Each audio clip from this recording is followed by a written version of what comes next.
IVM.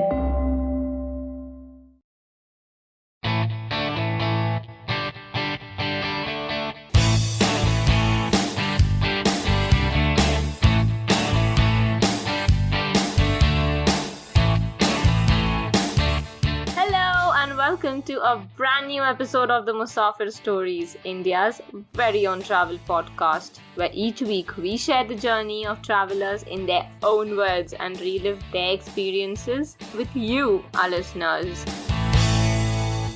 Hi guys, I'm your host Saif with my co-host Faiza, and welcome to a brand new episode of the Musafir Stories.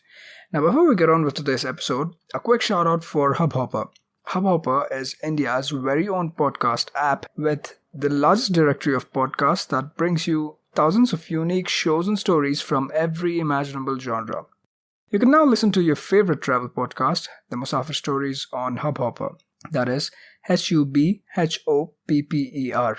So go on and download the Hubhopper app from the App Store or the Play Store now. And if you like it, make sure to leave a review and share it with your friends and family.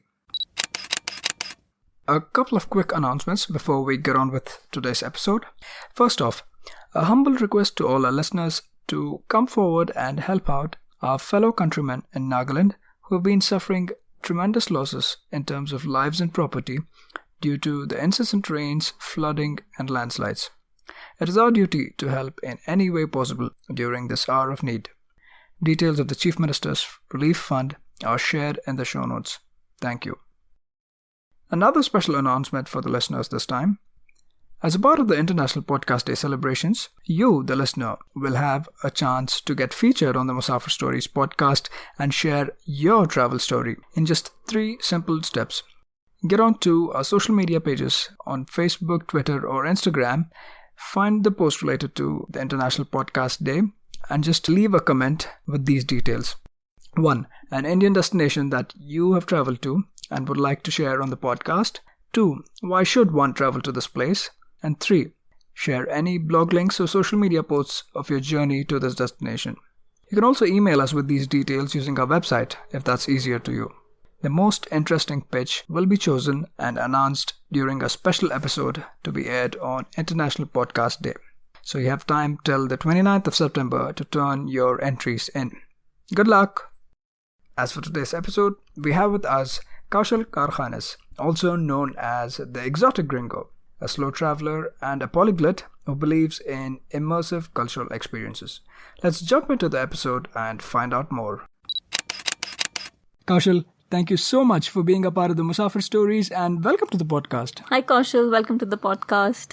Hey guys, thank you so much for having me over. Kaushal, the introduction that we gave about you is quite short. Why don't you go ahead and tell our listeners about yourself, about how traveling got to you, and also about your blog's name. It's quite an interesting name. Yeah. Sure. So I actually started traveling on my own perhaps in 2007. Oh, okay. 2007 is when I started traveling solo. It started off with what still remains my favorite place ever, which is Goa. So I did 4 trips in a whole year, and that's when I realized the travel bug had bitten already. Perfect. In that same year, I also did Bhutan, and that was followed by an epic trip to South America the next year. Okay. And that was a life-changing thing for me, and that's when not just travel, but also blogging started. Yeah. Yes, so as for the name, so like I said, the South America trip was a life-changing one. So the way we say Firangs or, the way we call out foreigners here in India Right.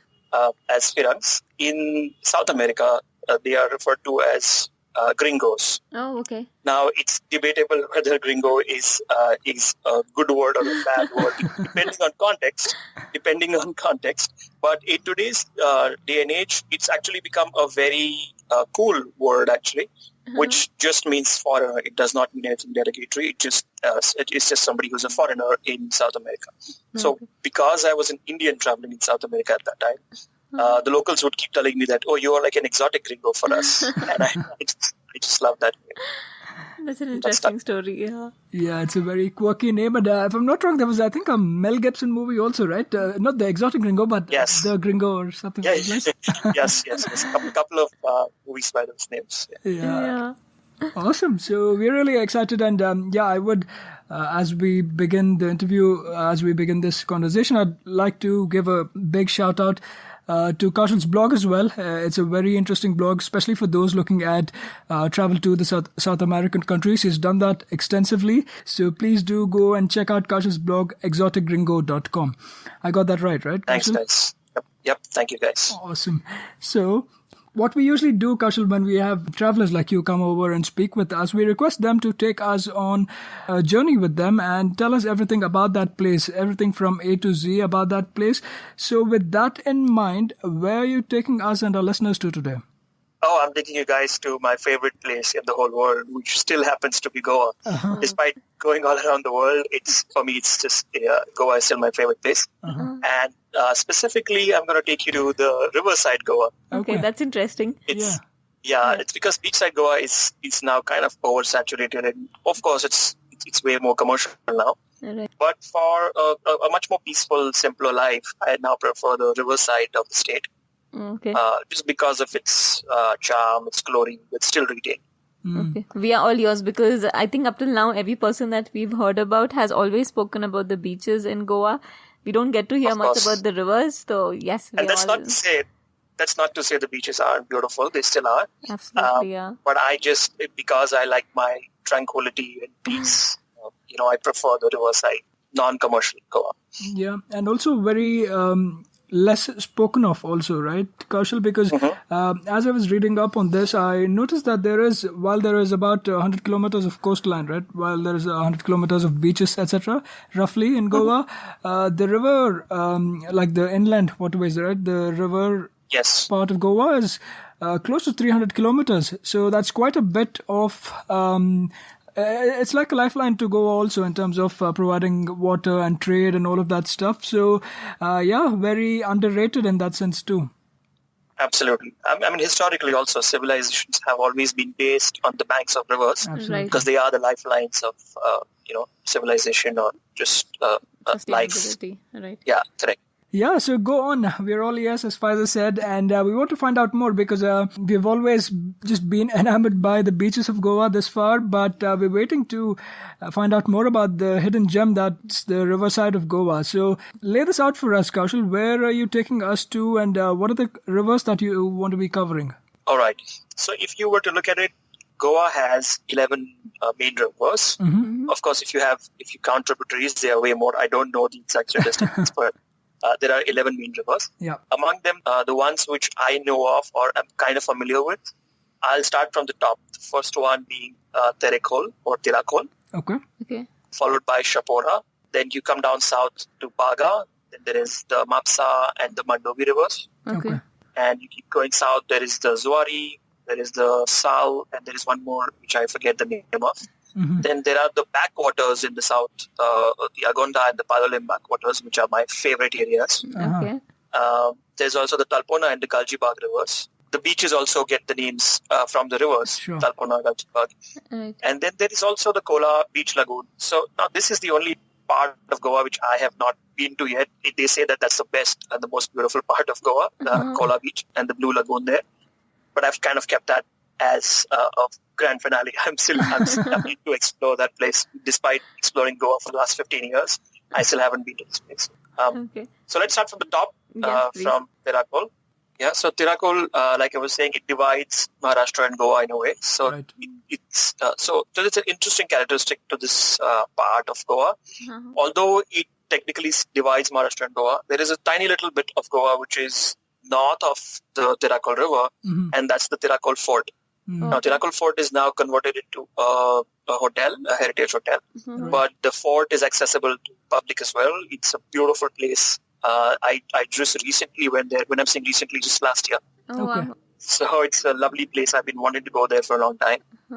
Now, like I said, so the fort is accessible to everyone else. You can also go to the restaurant and the hotel and stay there. But that river is an underrated, lesser-known river.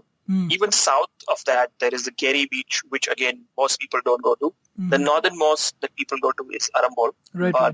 So Tirakhol and its backwaters are absolutely stunning. It's actually also a great picturesque location when you go from Arambol towards Keri by bus, by car, whatever. That's one of the most beautiful drives of Goa, according to me. So especially the monsoons or just post the monsoon, when the season begins, right, is when this region is lush green. It's got these tiny islands in the backwaters. I don't know how accessible they are. I have not been there, but it makes for a great sight. It's very beautiful. So I have often stopped there just to soak in that sight, take pictures, and continue on my way towards either Keri or Arambol. Okay, perfect. Awesome. Interesting, And then yeah. as you head southwards from here is when you move towards the Keri village, you said, right? That's right. So Keri village, and then when you go south from that, there is Arambol, Mandrem. So now I'm talking to the beaches, right? There is Arambol, then there is Mandrem, Patnem, and then Morjim. Okay. So as you keep going south from there, so these are all the beaches. I'm going to skip through those because we are talking about Riverside. Right. So you go down south from Morji, and then you come towards the Shapora River, which is my favorite river in Goa. Oh, okay. And why is that? Why is it my favorite? It's just because it's super tranquil. It is not. Very few people even go for a boat ride or a leisurely. It's not really bird sanctuary or anything. But if you just go there on your own, it's, according to me, it's no less than a bird sanctuary. It's just beautiful. You'll also find these water buffaloes chilling around there. So it's according to me, it's the most tranquil. So I'm letting you in my secret. It's according to me the most tranquil part of Goa. As you go inland, as you go down the river, basically. And this river divides Morji to the north, and then there is the Dabolim village, and further south, then there is Shapora and Vagator. Okay. So this whole region is my favorite region in Goa, just because despite it being so beautiful, so lush, it's not as touristy as you go down south towards, say, Baga, for example. Okay, interesting.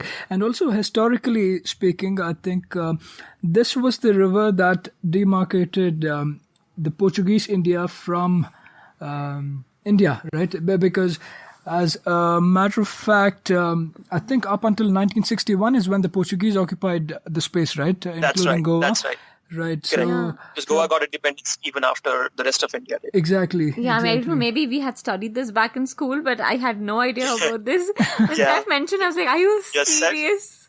Seth really has his research. I'm terrible, so thank you for filling in. No, I just try because of curiosity, and it's not always that you have to wait to get to that place to read about it, right? So Musafir Stories is one way for me to polish up my history and my geography, I guess. So carry on, Kaushal. I was just giving you a little bit of a context around that. Sure. Demarcation. So from my little known history knowledge, I can tell you that Shapora actually gets its name from Shahapura. It was earlier called Shahapura. And from what I gather, again, I have little knowledge, which is dangerous. That used to be a Mughal territory at some point in time, and therefore Shahapura. And then that's Shapora. So then, of course, the Portuguese came in and everything changed. Right. Interesting. And also about the other places in the vicinity, do you want to call out some of the ones that you mentioned? Sure. So like I said, this is my favorite region, right? So there's also the Shapora Fort, which is made famous by Dil Chahta Hai. Sure. That's around it is this fishing village of Shapora. There's the jetty, which you can take boats rides around. Then there is the Vado and the Dabolim region, all around, just tranquil, beautiful. So if you ask me about things to do here, there are perhaps lesser things to do. But if your idea of having a great vacation or a trip is to just walk around soaking in nature's beauty, then according to me, there is no better place in Goa than this. And maybe south of Goa, but in the north, this is my favorite region. Awesome. As you go inland, when I'm saying inland, I mean down the river, you go towards the area of Kolwale, which is again this old fishing village, which has one of my favorite properties in all of Goa. Okay. Again, super tranquil. When they talk about pin drop silence, that's when I understand what pin drop means. It's that. Okay.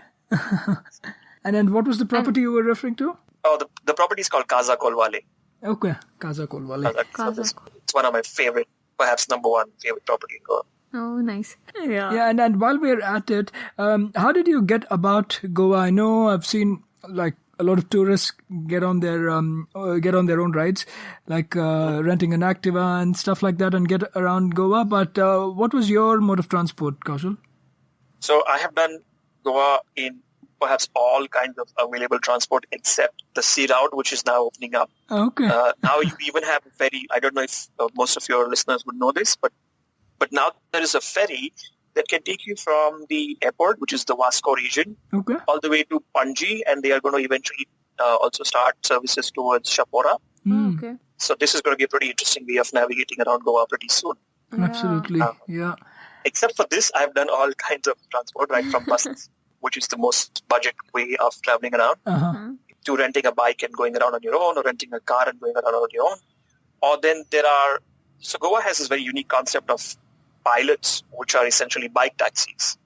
Right. So you ride pillion and the rider is just going to take you around. Nice. Yeah. Nice. Perhaps half the price of a regular taxi. That's pretty interesting. Right. Yeah. Yeah. And you can enjoy the city better as well, I think, when you're on a bike. That's right. So if you have the most time and you're short on your budget, then the best way is buses. The only challenge with buses is they work on a hub and node system. So if you have to go from, say, Vagator to Panji, you can't go directly from Vagator to Panji. You have to go from Vagator to Mapsa to Panji, and then get to your destination. Okay. Yeah. But I know Goa is pretty small as a state, but to get around it as well, there's a number of available ways of modes of transport, if I may. Absolutely. So and it's only getting better. Exactly. It's only getting better. Exactly. So I also forgot to mention that the Goa tourism is also now tied up with this company called Ho Goa, Hop on, Hop off Goa. So now they have also started these awesome services, which have a couple of routes, North Goa, South Goa, Panji itself. So you can just hop onto that. I think it's great value. So you pay like, I think $300 and you can spend the whole day going around either North Goa, Panji, and just explore all of that if you just have one day. Okay. Wonderful, nice. Wonderful. So for somebody who's short on time, there's this, and then somebody who has time and wants to do slow travel, you can always rent a bike and go around the place like Kaushal has done. As you said, right, the only one that's remaining is the ferry service now, the sea route. And you can probably save that for your next trip, Kaushal. It's not far away, I'm sure. Absolutely. Awesome. So now that we have explored some of Shapora and the places in the vicinity, right? Where do we continue heading off southwards, I'm assuming, right? Yep. So as we go down south, then there is the Baga and the Mapsa rivers. Right. Now, these are again pretty commercial areas, so I don't know if I should get into this in detail. Okay. Baga, Arpora, Kandolim, I think these regions most people are pretty familiar with. Yep. The river there is kind of underrated because there are a lot of properties even by the riverside there. Even the flea market is usually around the riverside. No. Sure. So that's one of the landmarks. But people forget that it's on the riverside. Yeah, So especially the Arpora night markets, I think, right? That's right. the That's one which is very popular. Yeah. Correct. Yep, that's what I'm talking about. Yeah. So there are a couple of markets now, but they're always in or around the riverside. So as we go down south towards Mapsa River and its backwaters, this is an area which I have recently started just discovering. Okay. My friend Sharanya, she was on your show Yeah. so recently. She did this extensively, and so has Shivya, who's also a fellow travel blogger and training. Sure. These guys have extensively explored these regions. There's Karona, Olaulim, Korzue, and the Aldona villages or regions. Okay. Now, these are, again, lesser known, lesser explored regions, but again by the riverside of the Mapsa River. Very beautiful. I mean, if you just take a random picture there, you could just call yourself a photographer, saying, look how beautiful this picture is. That's how beautiful these regions are. Wow. I know it's very difficult when you just say it's beautiful, but there's no other way to explain. Right. It's just lush, green. It's not as commercial. There are no tall buildings, have heritage properties. So it's just, that to me is just a great way of living. Yeah, and I think beauty is like when that green of the trees meets the blue of the water, and the water just And goes. the browns of the earth. Yes, Absolutely. exactly. Yeah. So that's perfect. And the sky, of course, the play of colors. Yeah, so that's a great region. I just went to Korzue and Aldona, but the Olaulim and Karona areas I still have to explore. Okay. Kosovo and Aldona are, again, regions where you can go to by bus, but you will need a lot of time. So don't go there for just a day. You will need at least 2 days to explore that region. Okay. And things to do there would be nothing. Just soak in and Relax, soak in the local vibe. So I'll come down south towards Mandovi, which is perhaps the heart of Goa. Yeah, and one of the bigger rivers also, right? Yes, absolutely. The Mandovi and Zuari, according to me, the biggest rivers in Goa. Yeah. The Mandovi is, besides being a trade route, besides being also open to a lot of casinos, and casinos are a very debatable and a tricky thing, especially for Goans. But because it brings business, it's a very difficult decision for whether or not to allow them. But Mandovi houses all of that. There are the casinos. There are also these cruises, which people can just go on a luxury or a leisure cruise. Okay. But the region is, again, although it's right by the capital, the Panji, it's still not, if you look at the constructions going on there right now, there's a third bridge coming up, a steel bridge, which is massive. So that's the only thing which can possibly intimidate you. But otherwise, that region is still pretty nice and clean when you compare it to the rest of India, at least. It's still very charming to me, especially Panji. Okay. So Panji for me is all about these heritage walks, fontenas, Old Goa. These regions are actually even accorded the UNESCO World Heritage Walk title, right? So these are lovely, beautiful regions to just walk around. Again, by the riverside, on the north of that, there is Reis Magos. Then there is, and as you go south, there is Panji, Old Goa, Ribandar. But what's pretty interesting about the Mandovi River is that it also has a lot of tiny islands. Okay. Tiny and big, both tiny and large. So it has 2 islands which I recently discovered just about 2 months ago, which is the Wanshi and the Saint Esteva Island.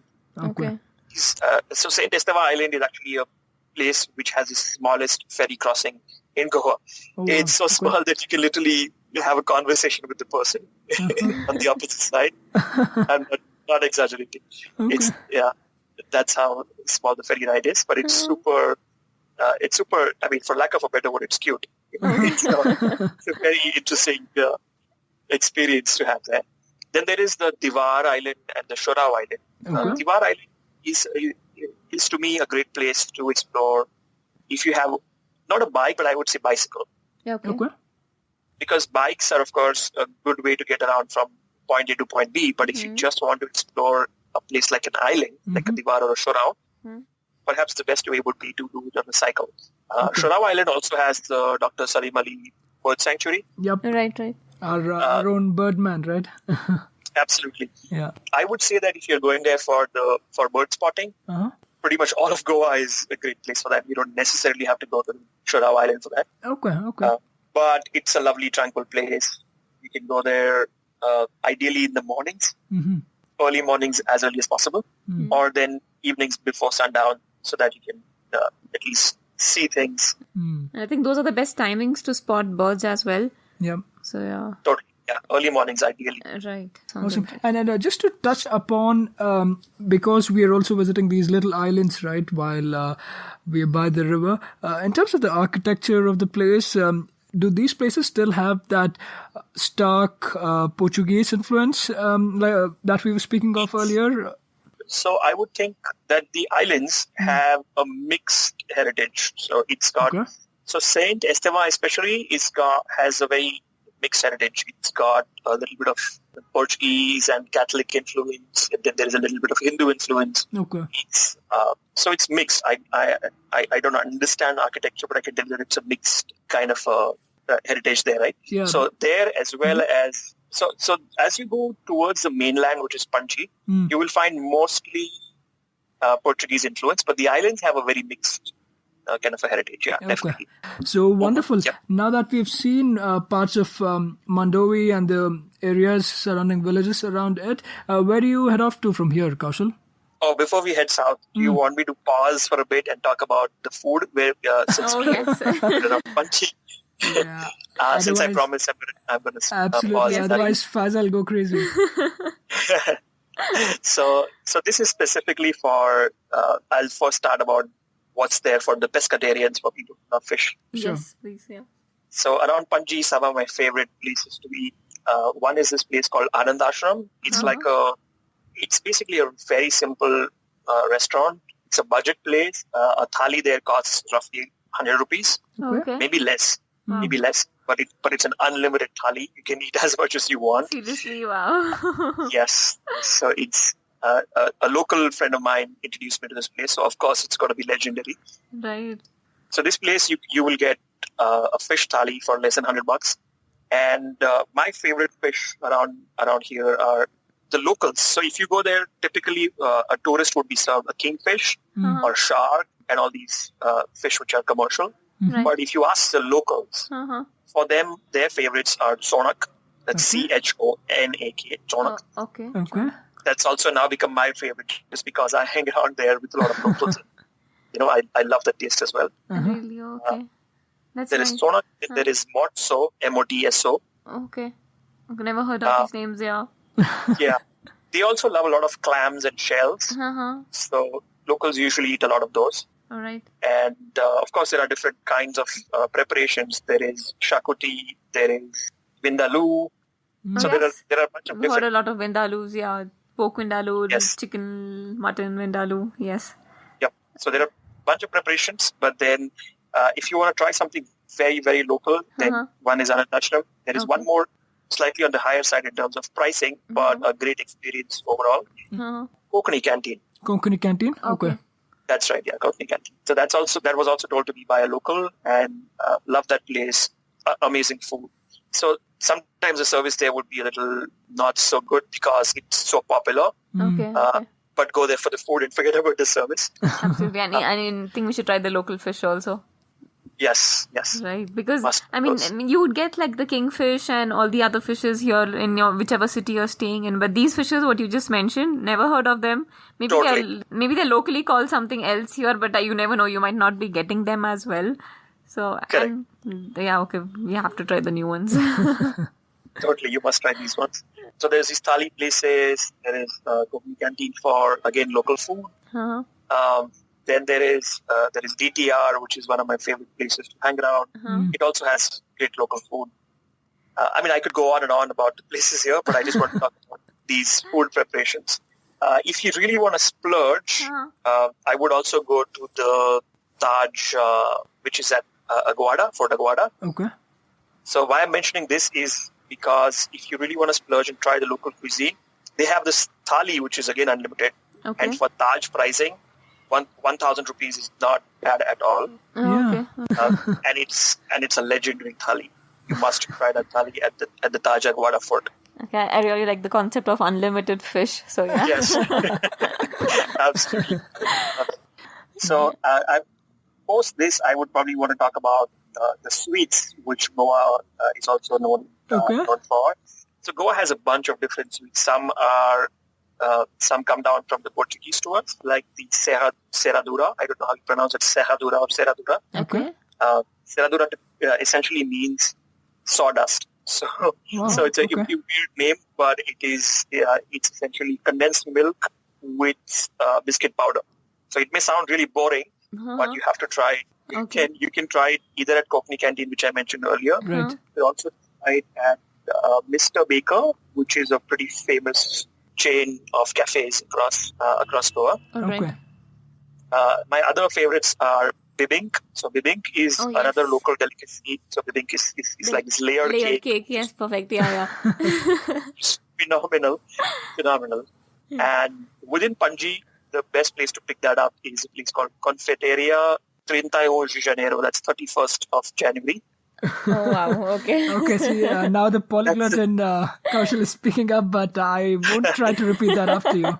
That's how the local would also call it, Confeiteria 31 de Janeiro. That's 31st of January. It's a little hidden, so you'll have to ask around as you enter for dinners to check with the locals where this place is, for it has legendary bibinka. You can always pick it up at other places also, but this is my favorite place. Right. And then there is Dodol, which is similar to Bibik, but it's a little slightly darker. It's made from dates, way more heavier, way more sweeter, according to me. Okay. But personally, I prefer Dodol to Bibik. Okay. How do you pronounce it? D-O-D-O-L, Dodol. Dodol. For that, my favorite place is a place called Cafe Morango. Uh-huh. That's Morango, which is strawberries in Portuguese. Oh, nice. It sounds interesting. Yeah, Quite different, but yeah. totally. It's a lovely place where you can pick up, according to me, the best Dodol. Okay. And the third one is a very, very local thing called Vond. It's Vond. D-O-N-N. Vond, V-O-N-N. Now this has a very interesting history. It was something which the rich folks, I mean, I'm trying to find the right words to say these things, but rich folks at that time would, when they would do service and serve people who were less fortunate, Okay. they would call it Gariban Che Jevan or Bikaren Che Jevan. And so that was something, so they would have different items in that meal, and then the sweet would be called Vond, which is, you could, for lack of a better explanation, I would say it's like a liquefied Dodol. But if you ask me, this is my favorite thing ever, perhaps more than Dodol. So if you ask me, it's, number one would be Vond, then Dodol, then Bibik, and then Serradora. So if you want to check out the best Vond, firstly, it's not available in every place you would go to in Goa. It's not that easy to find it. So you could try it at this place called Chef Peter's Restaurant. Okay. It's in the Sangolda region. So Sangolda is north of Panji. Okay. Less than half an hour from Panji. And restaurant's name is called Chef Peter's Restaurant. Chef Peters, yeah. And he specializes in all these forgotten and older recipes of Goa, which are they're forgotten now. So Right. Awesome. That's okay. There are a lot of new sweets to learn about, because generally whenever anybody comes from Goa, they would just get the bebinka. Yeah. Yes. Yeah. So at least I personally am aware only of that. But yeah, so many new things. I think look forward to eating all of them. Yes, and do try them at these specific places, even if you try them elsewhere. Right. Let me. Faiza was supposed to go on a diet, by the way. Yeah, thank I'm you. just putting it out there. That's not happening in my company. So I think before we get carried away by the food, we can continue down south towards Zuari and Sal, which are. So these rivers I have not explored as much as the others, as Mandrem, Shapora, for example. Okay. But the areas around them are, again, very, very interesting. For example, by the Zuari riverside, there is an area called Lutolim, Okay. which has these heritage houses of Goa. If you still want to see those old Portuguese mansions in a way, I wouldn't even call them houses. Okay. They're beautiful mansions. You must go to this area called Lutolim. Then around the Sal River, then there is the Kavelosim, Parka, Asolna and Navelim regions. We could go down to all the way to the Agonda and Palolim backwaters now. Okay. So for me, if you ask me my favorite beach in the whole world, forget about India, has got to be Palolim. Okay. Now, I know I'm getting into the beach side again, side, but it's because both Agonda and Palolim have backwaters. Oh, okay. And these are really pretty, really unexplored. Even if people go to these beaches, they don't typically go to these backwaters. So I would highly recommend going there, even if it is just for a walk or just for a short boat ride. Agonda and Palolim backwaters also give you access to a bunch of other places. So, for example, from Palolim, you can also do the beaches of Butterfly and Honeymoon. Now I know I'm digressing and getting into the beach side, but these are lesser explored. That's why I'm mentioning these. Yeah. So these backwaters are just great for just either doing a boat ride or exploring them on your own, just walking around them, because there are walking paths as well. It's not like you can only go there by boat. Right. And then from there, if you go down south, now usually people end at maybe at the most Patnem. So Agonda, Palolim, then there is Patnem. There are a bunch of smaller beaches around there as well. people don't typically go beyond that because the Talpona and Galjibagh and Rajbagh beaches Right. and the riversides around it most of them only have 5-star or luxury properties and very few budget properties. But even if you're not staying there, I would highly encourage going there to just check out the riversides there. Okay. Of course, the beaches are also accessible. It's not like because they are 5-star properties, you can't visit the beaches. You can still go there. Right. But the riverside of Talpona and Galjibagh are also extremely beautiful. There are now budget, I wouldn't say budget, but medium range properties also coming up around the riverside there. Mm-hmm. So Talpona and Galjibagh are actually areas, again, I mentioned about doing bicycle rides around the islands in the Mandovi River, right? Right. Yes. So similarly, I would also encourage or suggest doing that around Agonda, Palolem, Talpona and Galjibagh. Mm-hmm. Because this is again a lovely region to be doing that. Okay. Doesn't have as much as traffic as the north does. Right. Very tranquil, very peaceful, very picturesque. So great to go around on a bicycle. Right. I can just imagine Alia Bhatt, I think, on a bicycle going around Goa. Yeah. Yeah. That, oh, by the way, just a little bit, if your listeners want to know where she falls off the bicycle, Right. that was in the region called Para in the north of Goa. Okay.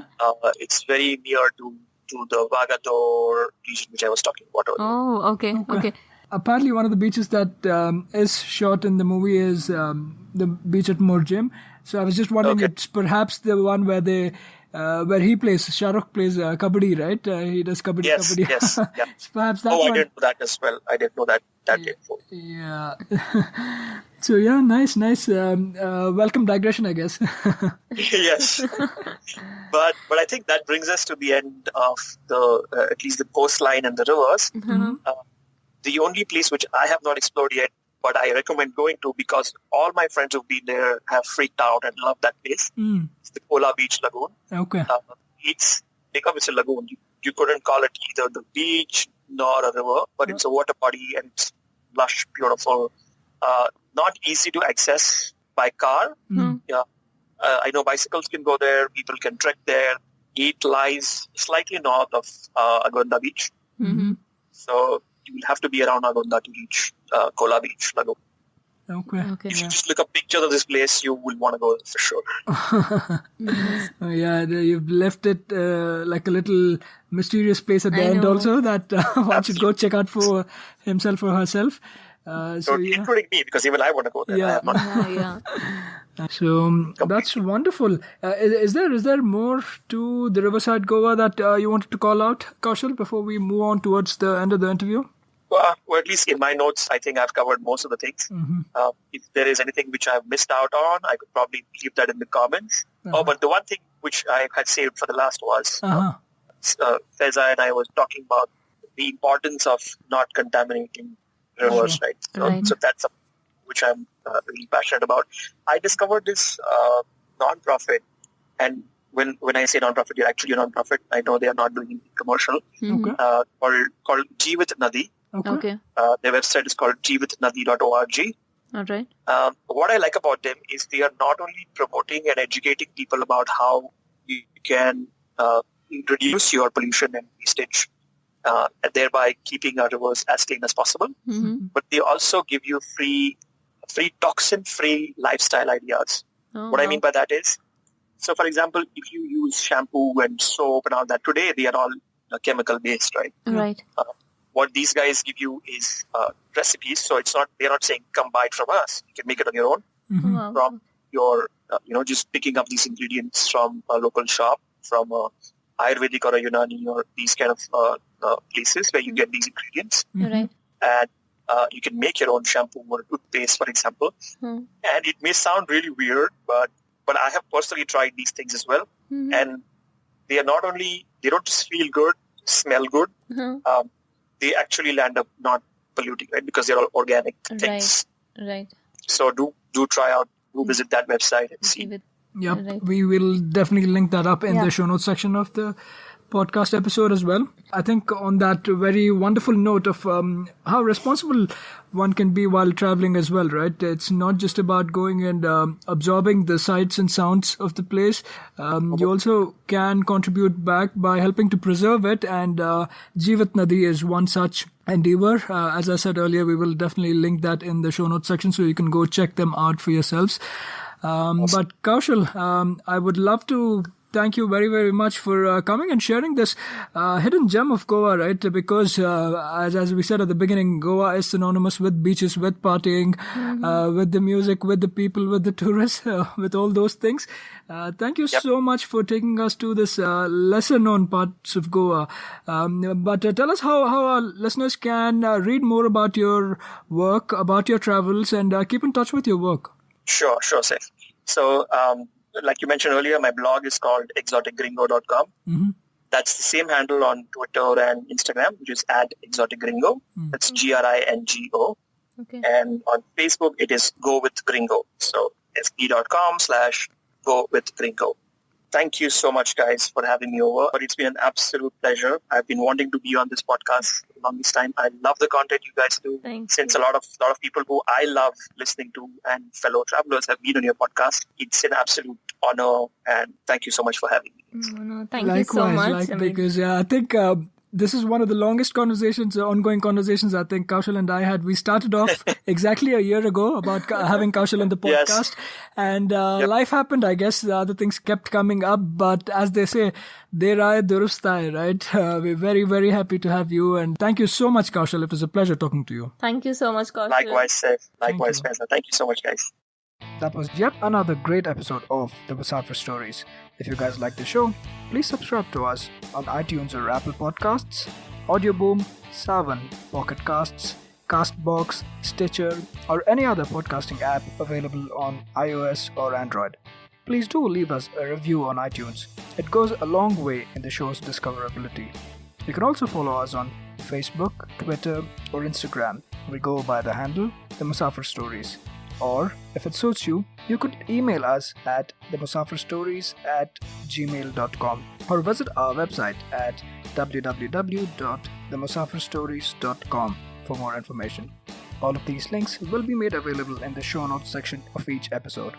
So here's to more traveling, sharing, and inspiring. Stay tuned for our next episode. Until then, happy travels and goodbye.